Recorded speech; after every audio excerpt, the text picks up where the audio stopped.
নমস্কার, আমার চ্যানেল ছোটদের গল্পে তোমাদের অনেক অনেক স্বাগত জানাই। আজ আমি তোমাদের সুকুমার রায়ের সৎপাত্র কবিতাটি বলবো। সৎপাত্র, সুকুমার রায়। শুনতে পেলুম পোস্তা গিয়ে তোমার নাকি মেয়ের বিয়ে। গঙ্গারামকে পাত্র পেলে জানতে চাও সে কেমন ছেলে। মন্দ নয় সে পাত্র ভালো, রং যদিও বেজায় কালো। তার উপরে মুখের গঠন অনেকটা ঠিক পেঁচার মতন। বিদ্যে বুদ্ধি বলছি মশাই, ধন্যী ছেলের অধ্যবসায়। 19টি বার ম্যাট্রিক এসে ঘায়েল হয়ে থামল শেষে। বিষয় আশয় গরিব বেজায়, কষ্টে সৃষ্টে দিন চলে যায়।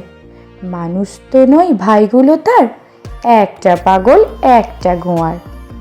আর একটি সে তৈরি ছেলে, জাল করে নোট গেছেন জেলে। কনিষ্ঠটি তবলা বাজায়, যাত্রা দলে 5 টাকা পায়। গঙ্গারাম তো কেবল ভোগে পিলের জ্বর আর পাণ্ডু রোগে। কিন্তু তারা উচ্চ ঘর, কংসরাজের বংশধর। শ্যামলাহিরি বনগ্রামে কি যেন হয় গঙ্গারামের। যা হোক, এবার পাত্র পেলে এমন কি আর মন্দ ছেলে।